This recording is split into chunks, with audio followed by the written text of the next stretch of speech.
১৯৭৩ সালের অক্টোবর মাস। তখন আরব শেখরা ছিলেন সাহসী ও আত্মপ্রত্যয়ী। বিশেষ করে সৌদি আরব ছিল আপোষহীন। মাত্রই বছর পাঁচেক আগে আরব ইসরায়েল যুদ্ধ শেষ হয়েছে। নগদ নিয়ে এলো হার না মানা হার অফার। সর্বনিম্ন ১০,০০০ টাকা রেমিটেন্স নগদে পাঠালে থাকছে স্বর্ণের হার জেতার সুযোগ। আরবদের বুকে যুদ্ধের ঘা দগদগে। এরই মধ্যে মধ্যপ্রাচ্যের বালুর ঝড়ে আরেকটি যুদ্ধ শুরু হয়, যা বিশ্ব অর্থনীতিকে কাঁপিয়ে দেয়। আর সাহসী সৌদি বাদশাকে জীবন দিয়ে তার মূল্য চুকাতে হয়।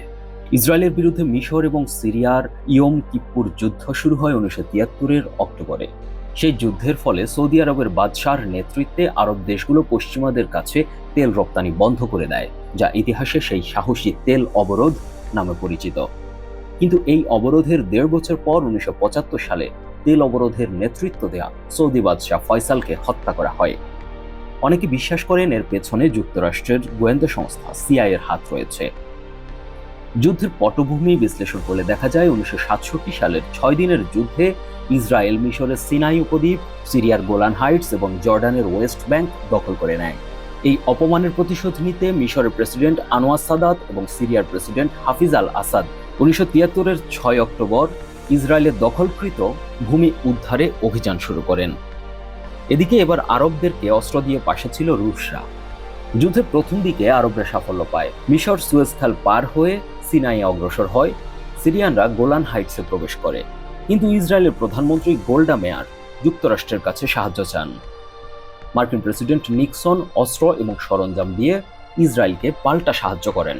৭৩-এর ১৯ অক্টোবর যুক্তরাষ্ট্রের কংগ্রেসে $২.২ বিলিয়ন সামরিক সাহায্য অনুমোদন করা হয় ইসরায়েলের জন্য। ফলে বদলে যায় দৃশ্যপট। মার্কিনীদের মদদে সেই যুদ্ধে ইসরায়েল জয়ী হয়, যদিও দুই পক্ষই বিপুল ক্ষয়ক্ষতির সম্মুখীন হয়েছিল।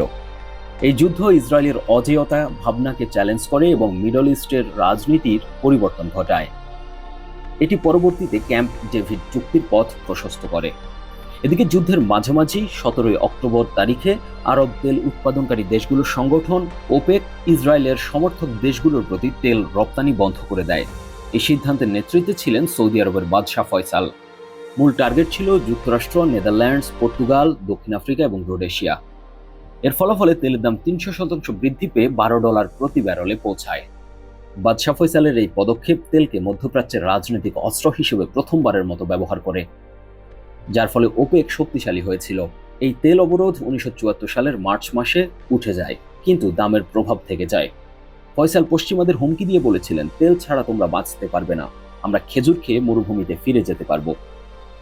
ধারণা করা হয় বাদশাহ ফয়সালের এই পদক্ষেপ মেনে নিতে পারেনি মার্কিনীরা। ঘটনা পরিক্রমায় ১৯৭৫ সালের ২৫শে মার্চ রিয়াদের রাজপ্রাসাদে এক মজলিসে বাদশাকে তারই ভাইপো প্রিন্স ফয়সাল বিন মুসাইদ গুলি করে হত্যা করে। জানা যায় খুনি যুবরাজ যুক্তরাষ্ট্রে পড়াশোনা করেছিলেন এবং তার মেয়ে বন্ধু ক্রিস্টিন সুরমাকে ইসরায়েলের এজেন্ট বলে সন্দেহ করা হয়। একই সাথে আরব বিশ্বে, বিশেষ করে সৌদি আরবে বিশ্বাস করা হয় যে বাদশার হত্যাকাণ্ডে যুক্তরাষ্ট্র এবং সিআইএর সংযোগ ছিল, কারণ তেল অবরোধ যুক্তরাষ্ট্রের অর্থনীতিকে দুর্বল করে দিয়েছিল। তাদের জিডিপি ২.৫% কমিয়েছিল। যুক্তরাষ্ট্রে এসেছিল আর্থিক মন্দা। এছাড়া বাদশাহ ফয়সাল ছিলেন ইসরায়েলের আগ্রাসনের ঘোর বিরোধী। তাই হয়তো এভাবেই প্রাণ হারাতে হয় সৌদি বাদশাকে। অনেক বিশ্লেষক বলেন, বাদশাহ ফয়সালের মৃত্যু সৌদি নীতিকে আমেরিকার অনুকূল করে। যদিও অনেক তাত্ত্বিক মনে করেন বাদশাহ ফয়সালের হত্যায় যুক্তরাষ্ট্রের হাত থাকার সম্ভাবনা একটি অমীমাংসিত রহস্য। নিউজ ডেস্ক, ২১শে টেলিভিশন।